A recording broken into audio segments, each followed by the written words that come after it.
Strengthening hands and wrists. Hands and wrists are part of what we call the 4 points, which include the feet and the ankles too. 4 points because they're the 4 points of contact that we use most frequently for moving ourselves and moving other things around in life and in the world.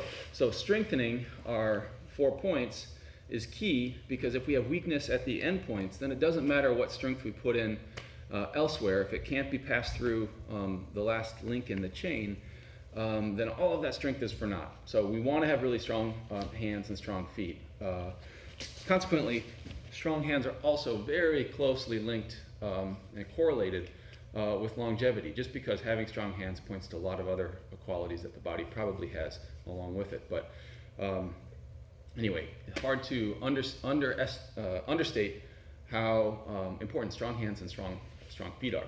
So specifically talking about hands, the first thing to know is that whenever you are holding yourself off of the ground, holding yourself off an object, carrying things, moving, manipulating things, especially heavy things, all of this is going to make your hands and wrists a lot stronger. So everything that we do strengthens our hands and our feet, because our feet are unshod when we're working down here, and that makes feet and ankles much stronger than they would if they were wearing shoes and not getting any attention.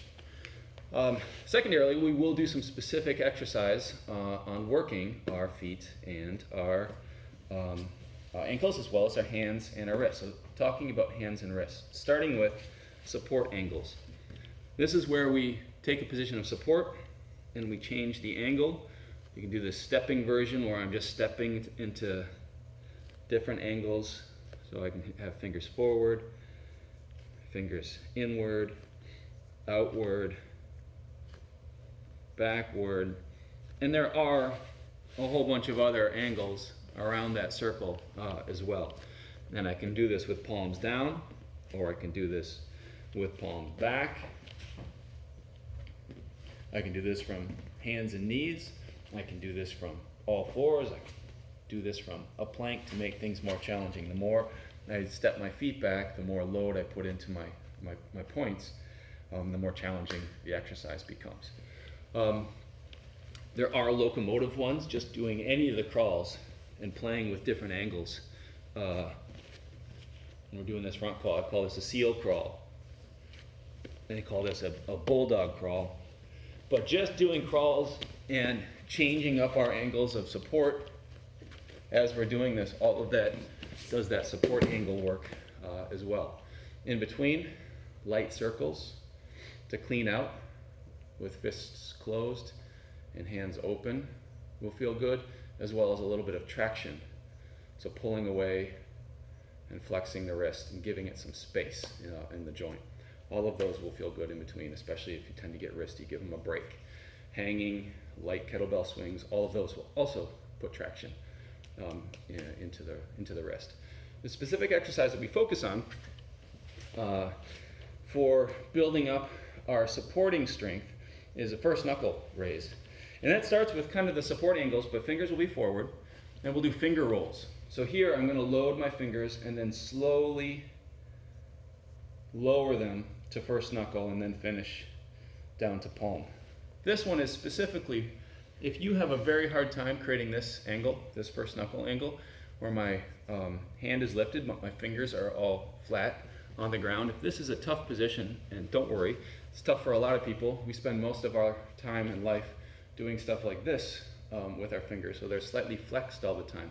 Notice that older hands, especially further down the road, hands usually end up this way. They never end up this way. I shouldn't say never, but infrequently to see a hand that its resting point is this.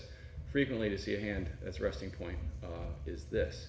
So we don't do a lot of this action, which is why it's so important to work on lifting and having our fingers be able to lift up and strengthen the back side of our hand and our wrist, and not just the underside. Sort of like calves, these are our arm calves versus the muscles on the front, the anterior tibialis that lifts the foot.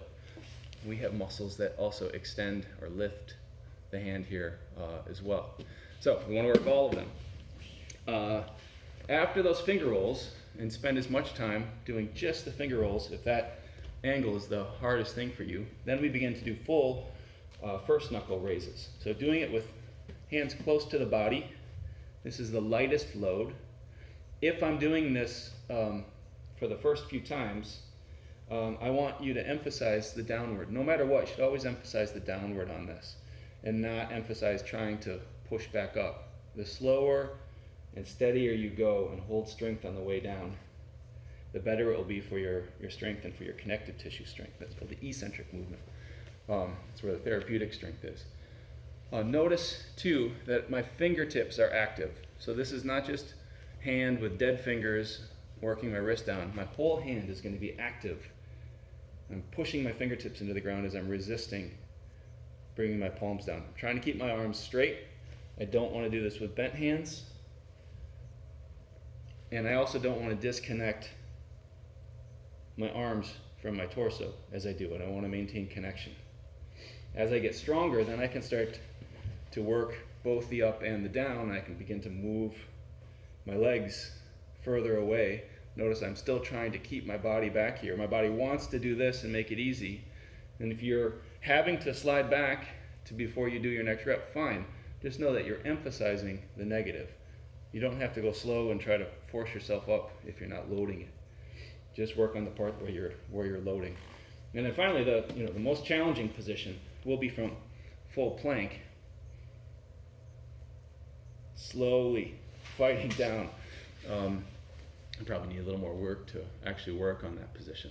But that would be the most challenging position that you can load. Of course, there's always other ways to throw weight on there. I would say it's going down the rabbit hole if you go that far down.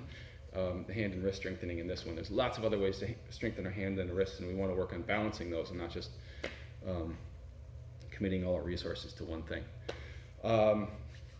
In between these, remember, it's a clean out. So light circles with hands open and hands closed. Traction, again, hanging from bars, hanging a light kettlebell. All of those things will feel good, give some traction after all of that compression and force in there. So strengthening hands and wrists.